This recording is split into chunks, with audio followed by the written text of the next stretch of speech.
2 people are dead at Maplehurst Correctional Complex in Milton due to an outbreak of invasive strep disease. The facility is also dealing with an outbreak of influenza. As Dale Manuktuk reports, some are concerned that there's been no public notification.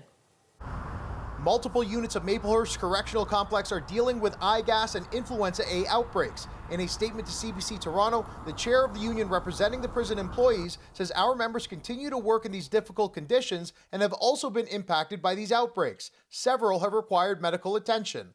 Eye gas or invasive group A streptococcus is a common bacteria that can cause well-known infections like strep throat. Once in a while, actually pretty rarely, it can get deeper into the body. It can get into the bloodstream or deep into the tissues, and it can cause a very, very severe illness. There's no ambiguity whether or not someone needs medical care. They get very sick very quickly. Halton Public Health says 2 deaths have been linked to the eye gas outbreak. Group A strep spreads through close contact, making a prison a more challenging setting to contain an outbreak. Barracks, dormitories, people who are incarcerated, shelter populations. We know that there's just a greater rate of colonization with this bacteria. We've made inquiries with Halton Public Health, and they have been really unhelpful. Criminal lawyer Kim Schofield has had contact with clients from Maplehurst, getting up close while defending them in court. 2 to 3 inches face to face. So I have to whisper, they have to listen, they have to whisper back, and it's just very close, intimate contact. And it is especially with that kind of contact that we should be, as stakeholders in the system, we should certainly be notified. Schofield says she heard from a number of correction sources that the situation is bad. A number of individuals, and that number we understand to be 14 in the ICU. Halton Public Health says it's working with provincial partners to manage the outbreak. Dale Manuktuk, CBC News, Toronto.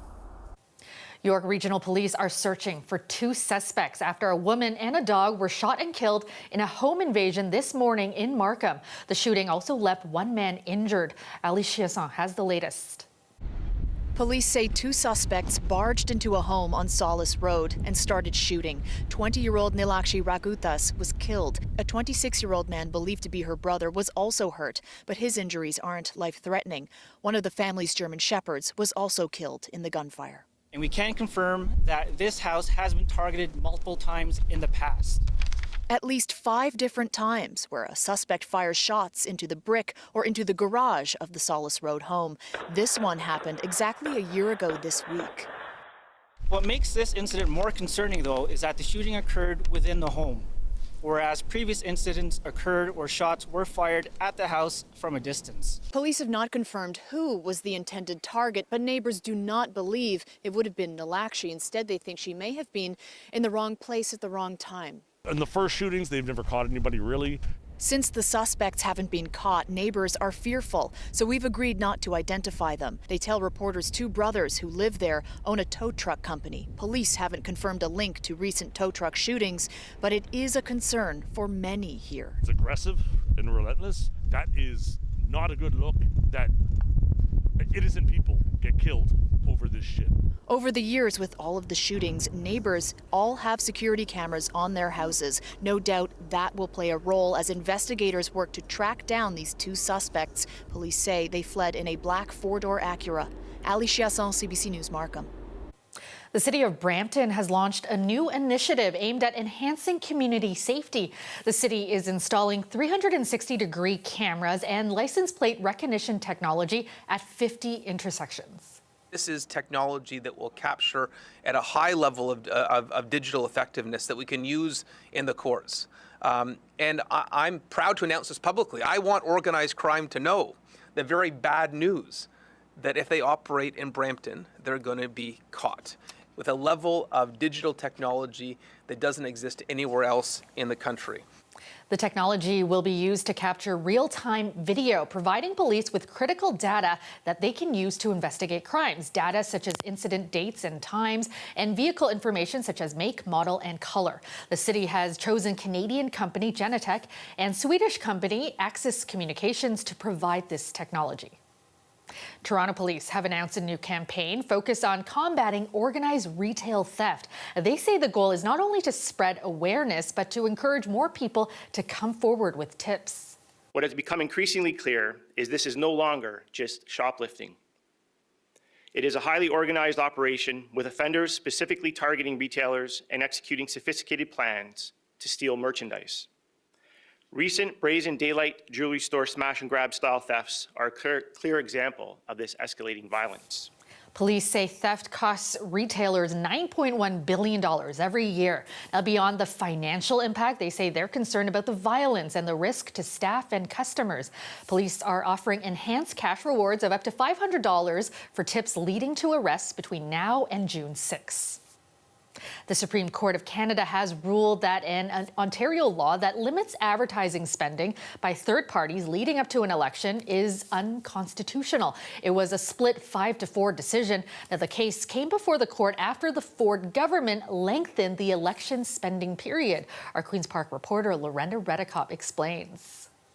The Supreme Court of Canada dismissed an appeal by the province of Ontario, ruling in favour of a group called the Working Families Coalition and teachers' unions. 5 of the 9 judges agreeing the government's advertising spending limit allows political parties to drown out the voices of third parties. This was about a government who wanted to suppress any sort of voices that were going to highlight their deficiencies as a government. The teachers' unions that first brought this case forward back in 2021 feel vindicated. They turned to the courts after Doug Ford and his government changed the rules for advertising spending leading up to a fixed election date, allowing interest groups to spend a maximum $600,000 on ads in the year before an election call.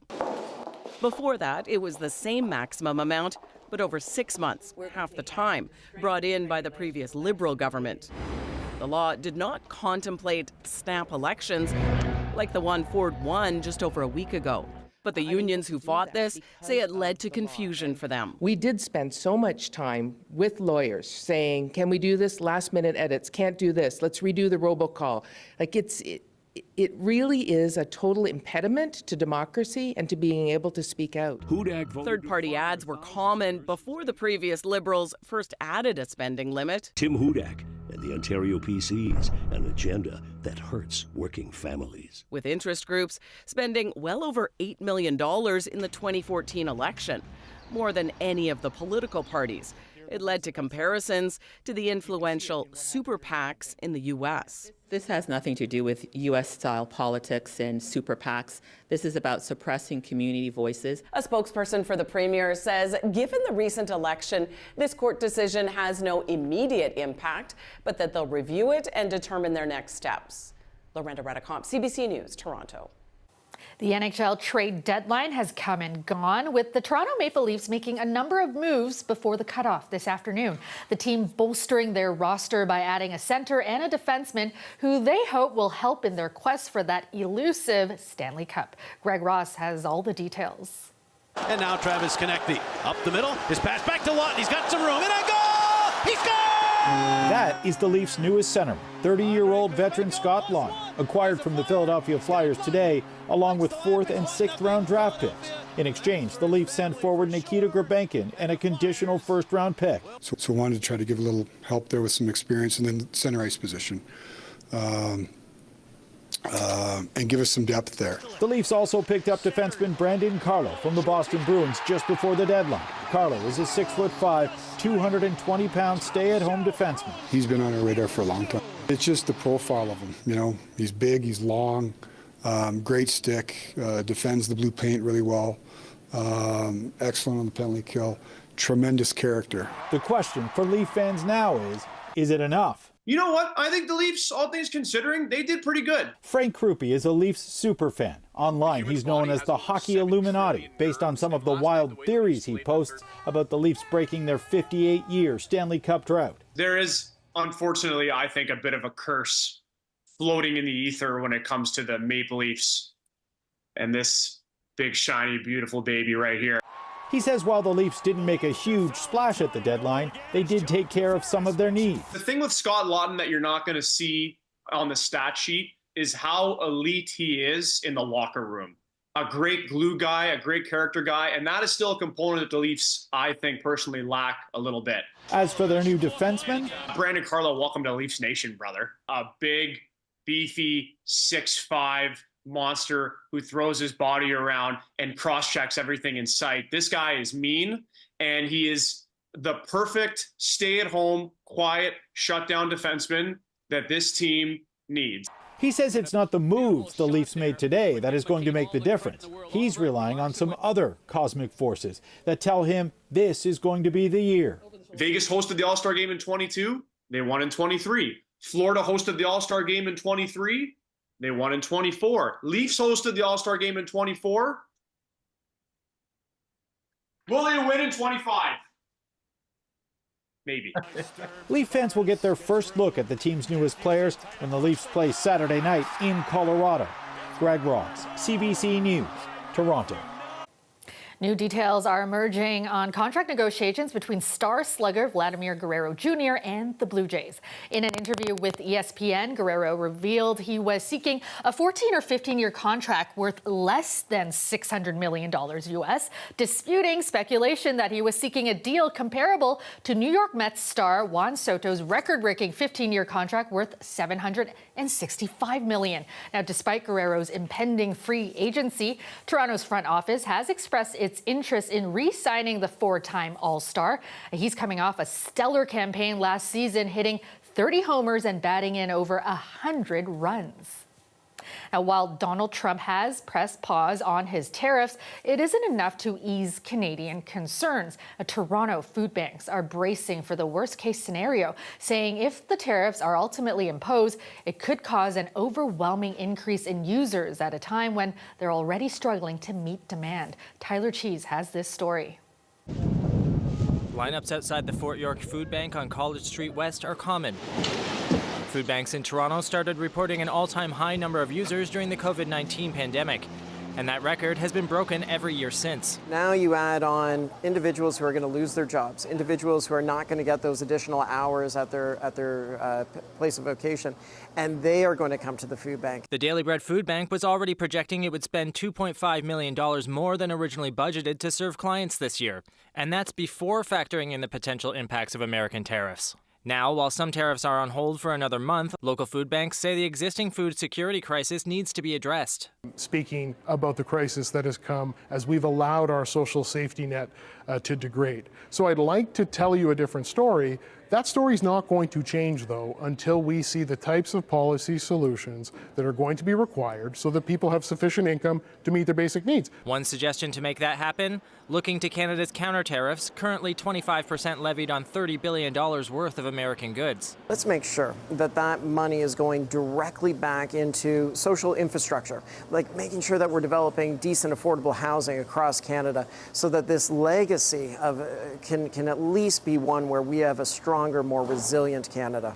Beyond food banks, some say the tariffs would only intensify the existing issues related to food insecurity. When people are stressed in terms of their income, the food is the elastic portion. That's the portion where you start to eat food that you don't like as much, or you reduce the quality. And if it gets really bad, you reduce the quantity. If tariffs come into effect on all products next month, she feels the government could implement a strategy to help those who are struggling financially. During the pandemic, we saw CERB. We learned lessons from it clearly, but we also have previous lessons from the 1970s in Manitoba with universal basic income. CBC Toronto contacted the Federal Department of Finance about whether a CERB-like program was under consideration, but did not receive an answer before deadline. Tyler Cheese, CBC News, Toronto. Well, heads up, if you plan on taking the TTC this weekend, there are some closures to be aware of. There will be no service on Line 1 between St. George and St. Andrew stations due to track work. And the TTC says shuttle buses will not be operating due to construction along the route. If you're planning to go downtown, it is recommended you take Line 1 southbound between Finch and Union stations. Welcome back. Here at CBC Toronto, we are continuing to track the economic impact of Donald Trump's trade war against Canada. Tonight, Chris Glover looks at what the U.S. tariffs could mean for the city's tourism industry.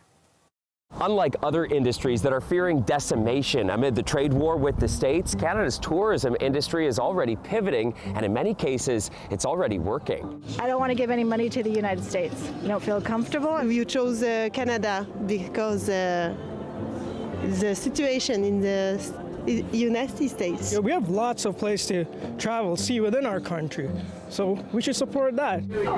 Top Toronto attractions say they're noticing that growing sentiment. Canadian outrage fueling Canadian pride. New signage at the CN Tower won't let you forget it. I think it's going to be good for our tourism industry as we move through this. And what is the CN Tower doing to try to capitalize on this moment? Well, we've always been very pro-Canada. We've always focused a lot of our work on Canadian. We're just hyper-focused now. So there's this observation back here, and then another one up top. Yeah. Down at the tanks of Ripley's Aquarium, they're targeting promotions at keeping local visitors. A special 25% off for Ontario residents the past couple weeks surpassed expectations, selling 12,000 passes. And next week, during the busy March break rush, a special No Tariff Tuesday will see 25% off for everybody. American, is a big part of our market, always has been. So will they be coming? It's such an unknown because this is, COVID was strange. This is stranger. Even before this trade war began, you may be surprised to learn the vast majority of Toronto tourists are domestic. Last year, for example, 9 million people visited Toronto. Of them, 6.3 million were Canadian. The U.S., meantime, only accounted for 1.6 million visitors, or less than 18%. For a company whose whole mandate has been to promote Canadian pride and Canadian unity, this is a big silver lining to this whole situation. Bus tour company Great Canadian Holidays says dozens of new Canadian tours are selling out. They replaced countless U.S. trips they just had to cancel since no one was booking. All of the U.S. product that we have, and we have a lot of it, we actually do more typically into the U.S. than we do in Canada. The bookings have pretty much dried up. It is a dramatic, dramatic shift. And I don't think the people south of the border even understand. Online home sharing platform Airbnb says it's already noticing changes too. It says searches by Canadians for domestic stays are up nearly 20% this year compared to last. Despite those encouraging signs, Destination Toronto says it isn't taking anything for granted. There's a real concern that some of those organizations would prefer to stay in the U.S. now, or feel that it's more appropriate to stay in the U.S. now given the current climate. So there are some concerns and challenges we've got to be aware of. At the same time, Canada has an opportunity now as well. We know that more Canadians are looking at the opportunity to stay at home. And as they do, expect to see even more reminders encouraging Canadian patriotism. Chris Glover, CBC News, Toronto. Negotiations continue between the city and the union representing thousands of Toronto city workers as the strike deadline nears. About 30,000 union members, including childcare workers and parks and recreation employees, could walk off the job Monday. Some gathered this week for practice picket lines. Recreation workers, actually 12,000 of us are making minimum wage. So that's $17.20 an hour. On top of that, we don't get no benefits, no sick days, and no vacations. So this is why we're here and doing the practice picket, and whatever is going on is because we need the change that we deserve. Now, wages are the main sticking point. QP Local 79 saying current salaries haven't kept up with the cost of living. The city has put what it called its final offer on the table. Now, if the strike happens, services like March break camps, building permits, and 311 calls will be suspended. Emergency services, shelters, and long-term care homes will not be affected. All right, Chris Potter joins us now with a check on the forecast. And Chris, we have a warm-up on the way, right? And just in time for March break. Yeah, this March break is going to feel much more like spring. In fact, it's going to feel more like mid to late April in terms of temperatures and the overall weather conditions. There's not much in terms of active weather to affect travel plans, whether you're traveling by car, train, plane. And daytime highs will once again be climbing into next week. They might drop a little bit Thursday, but then they climb Friday, Saturday, and Sunday to wrap up the entire March break. We'll start off with the numbers. Normal daytime high for this time of year is around 2 degrees. Record high is 16.7. -7 is around the normal overnight low, which is going to be very close to where we hit tonight, early tomorrow morning for an overnight low. Daytime highs were seasonable today across the board. In terms of active weather, there's 2 separate systems. One moving in from the north through the upper Great Lakes is going to take some of this active weather in the form of lake effect snow and drop it southward. As that happens, it will weaken. It should move through in the beginning stages of the overnight and clear before daybreak. And this system to our south will basically continue to scoot south of the lower Great Lakes. It's literally just clipping extreme southwestern Ontario. So in terms of how this shapes up, once again, the snow moves through first half of the overnight. Mostly sunshine expected for the day tomorrow. The winds are still going to be breezy and temperatures will climb just above the 0 degree mark, but it's still going to feel closer to -4, maybe -5. As we get into Sunday, we start off with a decent amount of cloud. There will be some flurries off of Georgian Bay. We might see them on the northeast end of the GTA, but after that, we get back into mostly sunshine for a few hours. We cloud back over into the evening. Yet another weak disturbance is moving in from the upper Great Lakes that once again will create snow, but this time it's more widespread. It's going to be wet snow. This is essentially the leading edge of the warm air, and you'll notice it moving towards the GTA during the evening. That's going to force the snow towards the north and east, and after that happens, the warmer winds will kick in Monday, Tuesday, and you're definitely going to feel the difference. So in terms of what will happen on Monday, mostly cloud cover in the early morning, then it clears off. In terms of snowfall accumulations, this is kind of a broad brush idea of what's to happen. Lake effect coming off of Lake Huron, off of Georgian Bay. This is really 3 separate waves of active weather that gives 5-10 centimeters in those areas, but not the GTA. In terms of overnight lows, very typical, anywhere from -7 in Toronto, -10 in Ottawa, -6 in Windsor, 1 degree your high for tomorrow. And as we get into Sunday, temperatures should climb into the mid-single digits. The upper single digits for Monday as we become mostly sunny in the afternoon. Lots of sunshine for Tuesday with daytime highs near 12 Kelda, and then 5 for Wednesday, 8 for Thursday, 11 for Friday. Rain moves in for Saturday. Hey, can't complain with those temperatures, right? Thanks so much, Chris. You got it. And that's our show for tonight. Thanks for joining us. Have a great night and a great weekend, everyone.